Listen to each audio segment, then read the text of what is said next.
So, Honorable Ministers, we also work with the International Social Security Association, which I think is the international body aligned to the NSSF of Uganda, and also the Safety and Health Association of Uganda. For these two, we have been working on what we're calling a Vision Zero.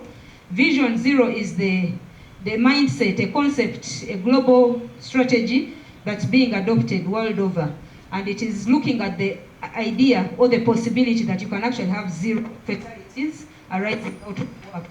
So it is something that we adopted just recently in the country, but we are seeing how we can promote it out there for people to stop accepting accidents as acceptable as part of work. Not yet. In this regard, we have worked with them in having an International Vision Zero conference, which we held last year in August, and it was very successful. We had over 30 countries coming to Uganda, and we talked about issues of workplace safety. We also work with the International Organization, and at present we are having discussions on how to update. We have a profile on occupational safety and health in Uganda, but it is old, it is of 2004. So we want to see how we can now pick the current statistics and have a proper picture of what occupational safety and health is. Thank you very much, Honorable. Thank you, Honorable. We shall follow that up for that offer.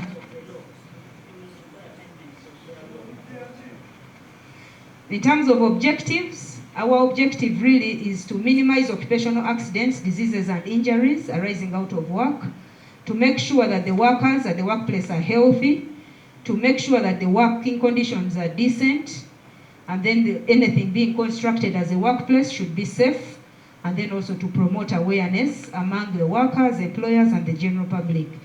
These funds here is meant for women who are already well established in business. And then I just am looking at GROW as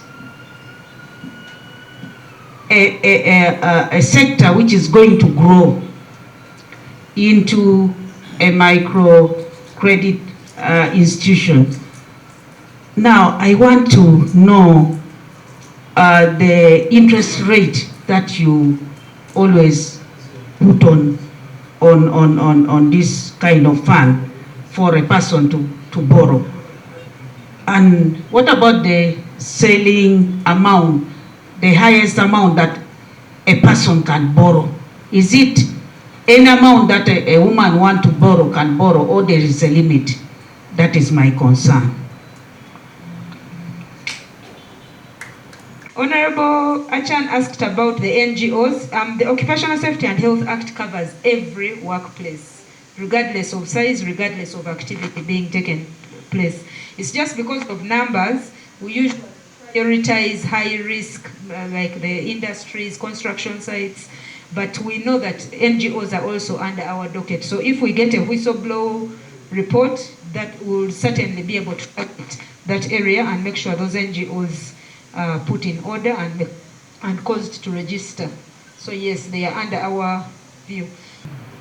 Okay, I'll make just a short comment. First of all, to thank the presenter and who is the commissioner. You've done a very good job to represent your department. I have learnt a lot, but I think it is still a scratch on the surface because I need to interrogate much more deeply. And as the minister said and other colleagues, we must turn around a number of those areas within the law, but actually be more revolutionary in approach, to be pragmatic, to have something much newer, to address the persistent challenges that face those subsectors that you mentioned. And that means we must be more innovative. And also to look at any latest concepts on the market. You could see some of the ideas that were presented here. And the killer disease is doing business as usual. Because you've been in a place, you want to do things as usual, when they turn you left, you think they're injuring you, and so on. So we should be ready to actually be very active in mindset change by ourselves before even think of mindset change of the communities that consume our services. So we have quite a number of many new ideas. We've been pondering over them over time since we were appointed, some even before we were appointed, and we can assure you, the PS and the team, that be ready to fasten your seat belts, and we move at a little faster speed than I see now. The question of structures, reporting relationships, the gaps that you have in terms of staffing, we can discuss that and see what the issue is.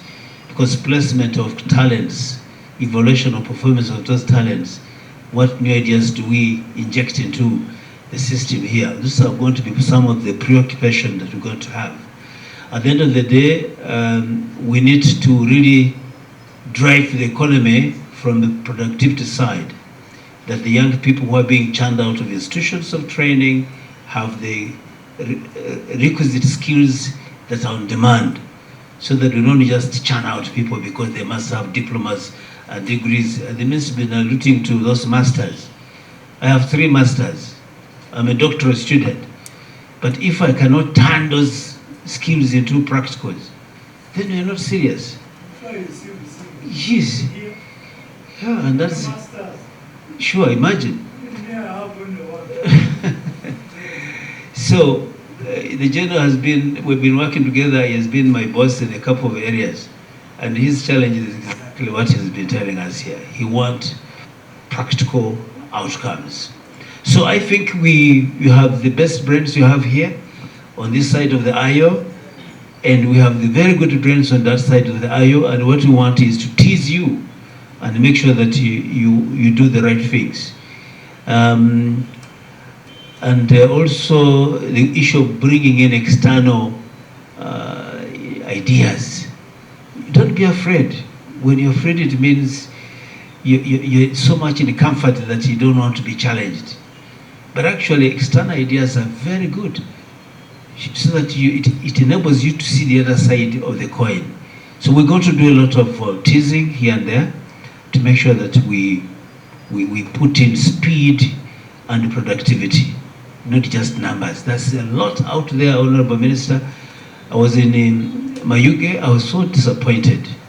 The children, a huge number, and one guy told me that the actual percentage of the children in primary school is more than 60% that are hired to go and do the cane cutting in the mines, and also smuggling at the lakeside, and also fish handling. Young kids, 1, they're obedient, 2, they're versatile, 3, they don't get exhausted and they're so mindful of their health and then about their loved ones at home. For them, they're machines. And so the employers prefer them. And then those who tend to take care of them have surrendered in favor of using them to mint money. So I think we have a big job to do. And the question of enforcement is very serious. How can you have a few handful of labor officers?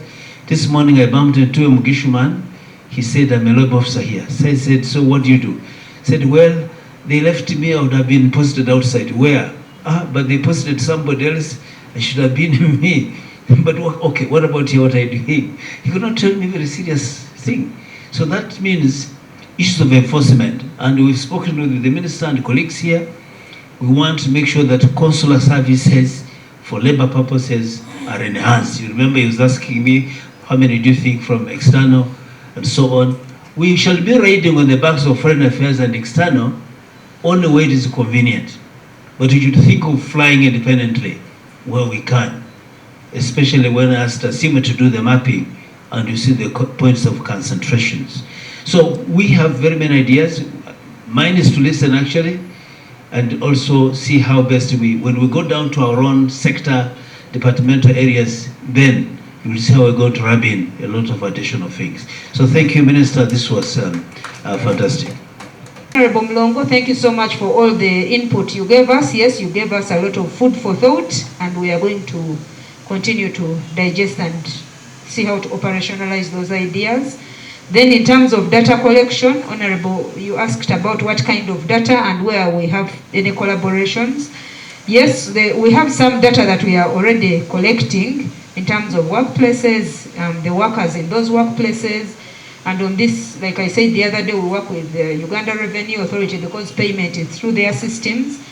But also, we are improving the system so that we can have data on chemicals under the Chisase program. So for this one, we are working closely with all the other agencies and MDAs that deal with chemicals, for example, NEMA, MAIF, and others who are members of the National Authority.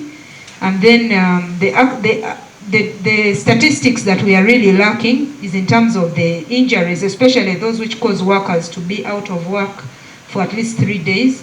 That is critical for us to know the accident. Whenever we are quoting statistics, we usually quote ILO and global statistics. We don't have Uganda statistics on accidents, injuries, occupational diseases. So these are the kinds of statistics or data that we are looking at for now. But we know that there are many other categories of data that we should be collecting because as Honorable has rightly guided, it is based on this that we are able to generate proper programs and activities that will meet the needs of our clientele. I thank you very much, and I hope I've responded to all the issues that have been raised. I'm told they are very good brains here. Use them. Engineer some money that when we are going to ask for a budget, we are also contributing to the budget, not always on the receiving end. Those are small ideas, they are not refined. I wouldn't mind if some of you who are technically equipped help us to define some of these things. I was talking to WEP, and you have got 50 billion seated in Bank of Uganda, so-called recovered bank, and you want us to go and ask for another budget. How? Why don't you ask for the money which is yours? How can you go to get a loan when you have money on your account? Who would find you strange? So let's find ways. Our PS is quite close to and I'm also connected to him. Let's find a way of having this money returned so that it may continue to flow. That's one example. That labor, I assume I want money out of it. Good cash. So find your ways, use your brains. I'm told you have economists here. Thank you very much.